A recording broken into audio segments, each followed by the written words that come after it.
Welcome back to the second part of my World at War historical analysis. If you haven't seen part 1 on the Pacific Front, check that one out first. Now we're taking a look at the Eastern Front, focused on the Soviets and pushback from the initial invasion of Operation Barbarossa. From the very start of the Red Army campaign, Call of Duty World at War sets an unflinchingly brutal tone. The opening scene throws players into the infamous fountain in the Battle of Stalingrad, surrounded by the corpses of fallen comrades. It's September 1942, a far more appropriate date for this mission to take place, as this was when the first instances of house-to-house fighting began. The shattered remnants of buildings, reduced to rubble by the constant Luftwaffe airstrikes, create a dark and grey atmosphere that almost mirrors the real devastation of Stalingrad. The mission's premise, however, leans heavily into fiction. From the start, there was no General Amsel leading the forces in Stalingrad. That role belonged to General Friedrich Paulus. Yet the narrative requires a target for the player to pursue, so this alteration, while not historically accurate, is functional for the story being told. The mission also draws clear inspiration from the film Enemy at the Gates, from sniping sequences in the fountain to its broader depiction of Soviet urban sniping tactics, which is incredibly important to the Red Army's defense. Most notably, it tries to echo the story of Vasily Zaitsev, one of the Soviet Union's most celebrated snipers who took part in the Battle of Stalingrad. It's believed he killed up to 225 German soldiers alone during the battle, before being awarded the title Hero of the Soviet Union and establishing his own sniper school to train more snipers in its tactics. While I covered the Battle of Stalingrad in greater depth in my Call of Duty Vanguard video, this time I'll focus on a slightly different perspective. Rather than attempting to directly replicate Enemy at the Gates or Zaitsev's story, this mission sets a thematic stage instead. It underscores the brutality of the Eastern Front and it ingrains the player with the Soviet narrative of hatred, violence, and unyielding defiance in the face of Nazi aggression. Reznov, the officer we join in the fountain, amplifies this sentiment, pushing the player towards a mindset of absolute ruthlessness towards the enemy. This place, once echoed with conversations of friends and lovers, no longer. Mark my words, comrade. One day things will change. We will take the fight to their land, to their people, to their blood. Vendetta serves as a stark contrast to the muddled and often uninspired storytelling in Vanguard. While it's not without its flaws, it effectively captures the ferocity and desperation that defined both sides of the battle. The Soviets were unrelenting and the Germans underestimated their resolve, expecting a swift victory. To highlight this mentality, I want to read excerpts of the diary of Wilhelm Hoffmann, a German soldier who fought and died at Stalingrad. His entries trace the psychological collapse of German troops as the battle dragged on. July 29th, 1942. The company commander says the Russian troops are completely broken and cannot hold out for any longer. To reach the Volga and take Stalingrad is not so difficult for us. The Führer knows where the Russians' weak point is. Victory is not far away. August 10th. The Führer's orders were read out to us. He expects victory of us. We're all convinced that they cannot stop us. August 23rd. Splendid news. North of Stalingrad, our troops have reached the Volga and captured part of the city. The Russians have two alternatives, either flee across the Volga or give themselves up. Our company's interpreter has interrogated a captured Russian officer. He was wounded but asserted that the Russians would fight for Stalingrad to the last round. September 4th. We are being sent northward along the front towards Stalingrad. We marched all day and by dawn we had reached Voropanovo station. We can already see the smoking town. It's a happy thought that the end of the war is getting nearer. That's what everyone is saying. If only the days and nights would pass more quickly. September 8th. 2 days of non-stop fighting. The Russians are defending themselves with insane stubbornness. Our regiment has lost many men from the Katyushi, which belch out terrible fire. I've been sent to work at Battalion HQ. It must be my mother's prayers that have taken me away from the company's trenches. September 11th. Our battalion is fighting in the suburbs of Stalingrad. We can already see the Volga. Firing is going on all the time. Wherever you look is fire and flames. Russian cannon and machine guns are firing out of the burning city. Fanatics. October 5th. Our battalion has gone into attack 4 times and got stopped each time. Russian snipers hit anyone who shows himself carelessly from shelter. October 22nd. Our regiment has failed to break into the factory. We have lost many men. Every time you move, you have to jump over bodies. You can scarcely breathe in the daytime. There is nowhere and no one to remove the bodies, so they are left to rot. Who would have thought 3 months ago that instead of joy of victory, we would have had to endure such sacrifice and torture, the end of which is nowhere in sight. The soldiers are calling Stalingrad the mass grave of the Wehrmacht. There are very few men left in the companies. We've been told that we are soon going to be withdrawn to be brought back up to the strength. October 28th. Every soldier sees himself as a condemned man. The only hope is to be wounded and taken back to the rear. Reznov serves as the mouthpiece for Soviet ideals of patriotism, resilience, and vengeance. At times he feels almost like a walking propaganda poster, and his elevation of Dmitry to a symbol of survival reflects the Soviet Union's real-world efforts to craft heroic narratives. Figures like Vasily Zaitsev became legends, embodying the determination and sacrifice demanded by the motherland, especially during the Battle of Stalingrad. In the end, Vendetta is less about recreating history, and it's more about setting the tone for the Red Army's brutal campaign. It's a snapshot of the ideological and physical struggles that defined the Eastern Front, blending historical inspiration with cinematic storytelling to draw players into one of the most harrowing battles of World War II. After Stalingrad, we're then thrown 3 years into the future, to the Battle of Seelow Heights. It's 1945 and the Red Army has been pushing the German forces back to just 70 kilometers from Berlin, which involved heavy fighting, an immense sacrifice on the Soviet side, and some significant blunders on Germany's. Hitler's demand of no retreat and holding as much land as possible led to countless encirclements and thousands of German soldiers starving, freezing, and surrendering in droves. The battle for Seelow Heights was effectively a line of heavy defenses before the Red Army could fully descend on Berlin, and this mission links in with the follow-up mission Blood and Iron, which places you in a tank taking out German armor and artillery positions. Now the dates on these missions, now that I'm rereading them, are slightly strange. The first mission has us in April 18th, 1945, which is where we've been captured and we're working on pushing the German forces back. And then in the tank mission, which comes after this one, it puts us back to April 16th for some reason.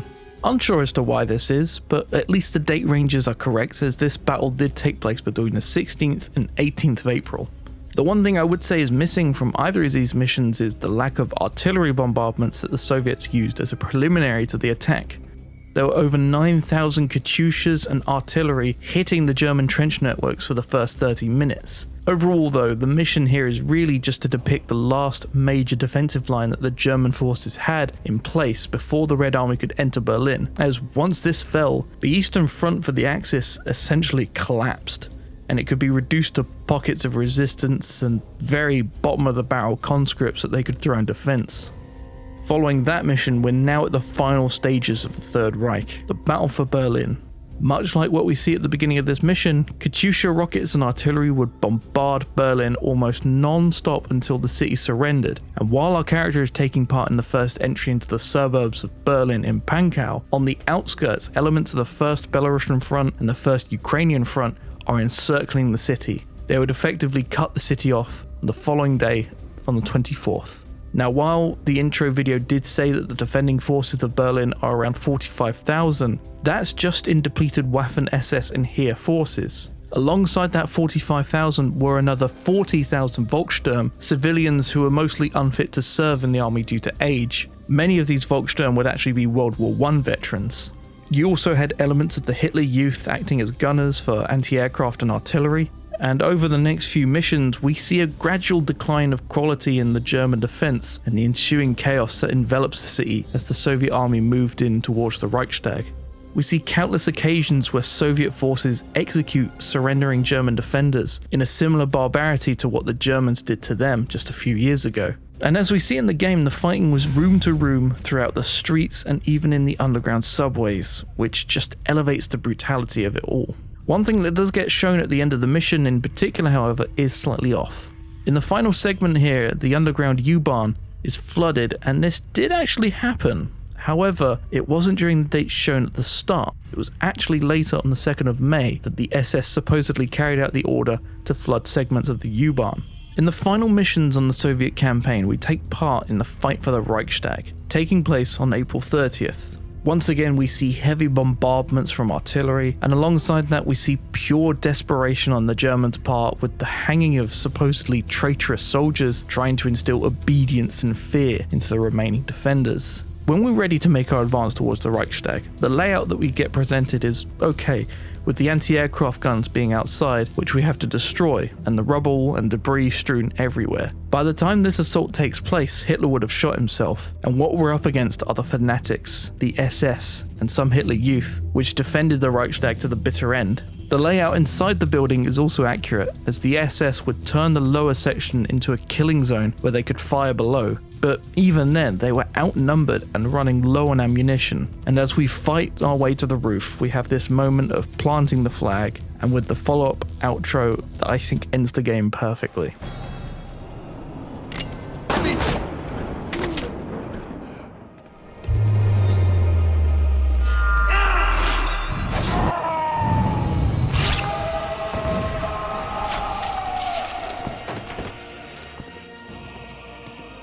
You can make it, my friend.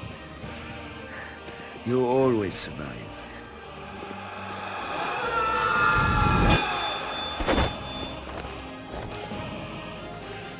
The honor should be yours.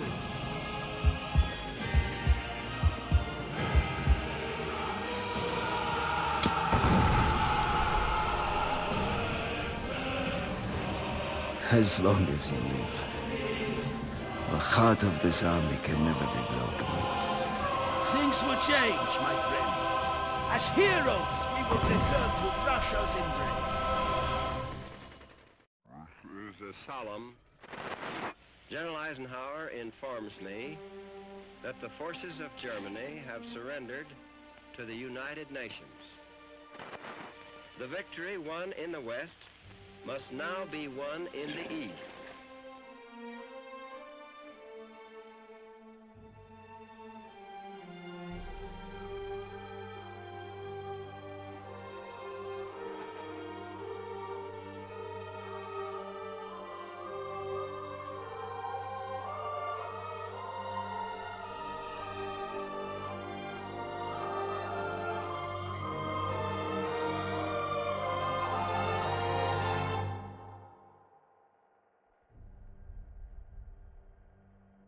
Gathered here, representatives of the major warring powers, to conclude a solemn agreement whereby peace may be restored. It is my earnest hope, and indeed the hope of all mankind, that from this solemn occasion a better world shall emerge out of the blood and carnage of the past. A world founded upon faith and understanding. Of man and the fulfillment of his most cherished wish for freedom, tolerance, and justice.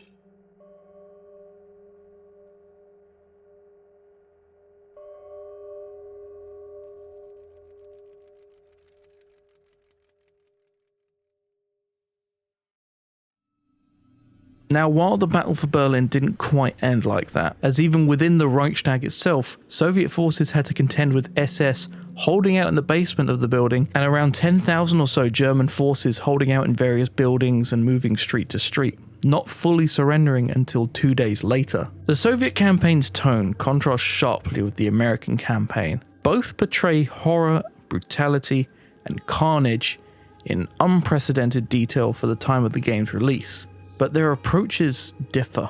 The American campaign focuses on survival against an enemy employing suicide charges, ambushes, and traps, with dialogue between Polonsky, Sullivan, and Roebuck reflecting hatred for the enemy, frustration with their circumstances, but also a desire for the war to end. The Soviet campaign, however, begins with the horror of Stalingrad and the German onslaught, with Reznov laying the foundation of vengeance and survival. By the time the narrative jumps towards the Soviet advance into Germany, the tone shifts. Reznov is embodying the Red Army's hatred and thirst for vengeance, while our new companion Chernov provides a counterbalance with his humility and plea for mercy. This duality creates a compelling narrative tension, The player's role in the Soviet campaign evolves from a victim of brutality to its perpetrator. Through Reznov, the game encourages the player to adopt the mindset of a relentless avenger, yet Chernov's presence and eventual fate serves as a moral counterpoint, forcing the player to confront the dehumanizing effects of vengeance. This dynamic flips the player's perspective, showing how easily the roles of victim and brutalizer can reverse in war. Rather than going for strict historical accuracy for World at War, I think what they've created and done rather well is demonstrate the horrors of war. While they did get dates and events relatively accurate, with a few slip-ups here and there, as well as some embellishing with the ending and characters portrayed, its primary focus was to show that war is brutal, horrifying, and the real events that took place need to be respected and remembered. And I still remember playing it for the first time, having a blast through the campaign, and then seeing the message at the end, talking about the real impact the war had. It genuinely did make me think about it in a somber way, and it pushed me to do my own research and get involved with the history that they're trying to represent. So because of that, while the game itself isn't a documentary on how events took place by any stretch, it serves as a great stepping stone for people like me to become interested in the history, and they're not necessarily trying to push a bias one way or the other. Thank you very much for watching. If you enjoyed this content and want to see more, click the subscribe button so you don't miss out on future content. Check out the links in the description below for access to my Discord, merch, and much more. Thanks again. Bye for now.